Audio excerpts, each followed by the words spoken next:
السلام علیکم ورحمۃ اللہ وبرکاتہ۔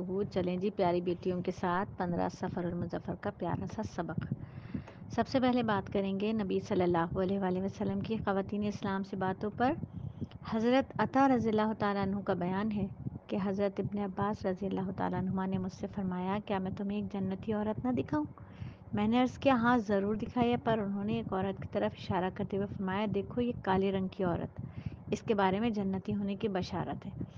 قصہ یہ ہے کہ یہ نبی صلی اللہ علیہ وآلہ وسلم کی خدمت میں حاضر ہوئے، عرض کیا، یا رسول اللہ، مجھے مرگی کا دورہ پڑ جاتا ہے اور اس دورے میں میرے تمام اعضائے جسم سے کپڑا ہٹ جاتا ہے اور اعضاء کھل جاتے ہیں۔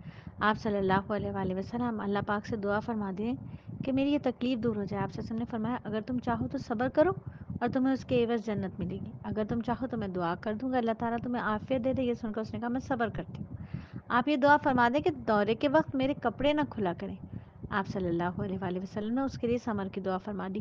یعنی عورت ہے، بیماری میں کپڑا ہٹتا ہے، ہوش و خود سے جب وہ بیگانہ ہو جاتی ہے، جب اس کا جسم جو ہے وہ عیاں ہو جاتا ہے، اسے کتنی فکر ہے اس بات کی۔ مدہوشی میں بھی اتنا ہوش ہے اسے، اور ہمیں ہوش میں کتنی مدہوشی ہے کہ آج ہم اپنے پردے کا خیال نہیں رکھتے، آج ہم اپنے جسم کا خیال نہیں رکھتے، اس کی حیت کو دوسروں کو دکھاتے پھرتے ہیں، ایسا برقع ویئر کرتے ہیں کہ لوگ اس برقعے کی خوبصورتی میں گم ہو جاتے ہیں۔ اتنا خوبصورت، اتنا فٹڈ برقع ہم پہن لیتے ہیں، اتنا کلرفل برقع ہم پہن لیتے ہیں کہ وہ ہمارا حجاب نہیں رہتا، بلکہ کیا ہو جاتا ہے، دکھاوا ہو جاتا ہے۔ تو اللہ رب العزت ہمیں حیا اور پاک دامنی والی زندگی عطا فرمائے۔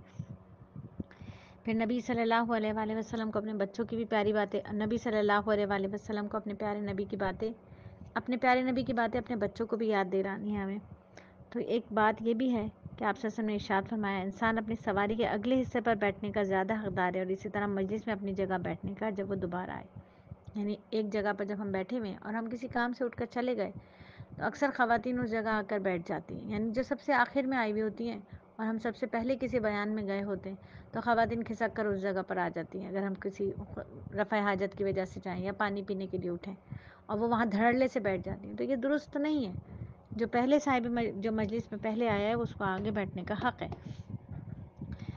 گھریلو زندگی سے متعلق نبی صلی اللہ علیہ وسلم کی سنتوں کو سمجھ لیجئے کہ آپ صلی اللہ علیہ وآلہ وسلم نے پیالہ ہاتھ میں لیا، آپ صلی اللہ علیہ وآلہ وسلم پانی پینے لگ گئے تو رک گئے۔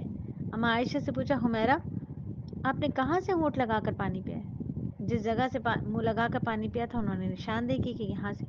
حدیث پاک میں آیا کہ نبی صلی اللہ علیہ وآلہ وسلم نے پیالے کے رخ کو پھیرا اور مبارک لب اپنے اسی جگہ پر لگا کر پانی نوش فرمایا۔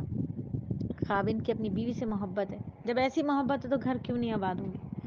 اب سوچئے کہ رحمت اللہ العالمین کی ذات مبارکہ ہے، آپ سید الاولین و آخرین ہیں، اس کے باوجود اپنی اہلیہ کا بچا ہوا پانی ہونا تو یہ چاہیے تھا کہ آپ صلی اللہ علیہ وآلہ وسلم کا بچا ہوا پانی وہ پیتی، یقیناً وہ بھی پیتی ہوں گی، لیکن ترغیب کے لیے، سکھانے کے لیے امت کو کیسی پیاری بات بتا دی کہ سب کچھ محبت کی وجہ سے ہے۔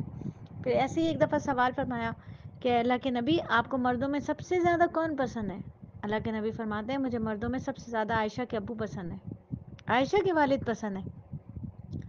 آج یقین کیجئے کہ شاید لڑکیاں تو اپنی سسرال والوں کی اتنی مذاق نہیں اڑاتی، اپنی ساس کا، اپنے دیور، اپنی نندوں کا اتنا مذاق نہیں اڑاتی جتنا کہ مرد، لڑکے اپنے سسرال والوں کا مذاق اڑاتے ہیں، اپنی ساسوں کا مذاق اڑاتے ہیں، اپنی بیوی کے سامنے اپنی ساس کا مذاق اڑاتے ہیں، خاص طور پر بیوی کے سامنے اس کے بھائی کا مذاق اڑاتے ہیں، خاص طور پر بیوی کے سامنے اس کی چھوٹی بہن کا مذاق اڑاتے ہیں، کتنی شدید دل آزاری کرتے ہیں، کسی کا مذاق اڑاتے ہیں، اس کے بہن بھائیوں کا مذاق اڑاتے ہیں۔ لڑکیاں تو پھر چپ ہو جاتی ہیں، پھر وہ تڑق کر جواب دیتی ہیں کہ آپ کی بہن ایسی ہوں گی، آپ کے بھائی ایسے ہوں گے۔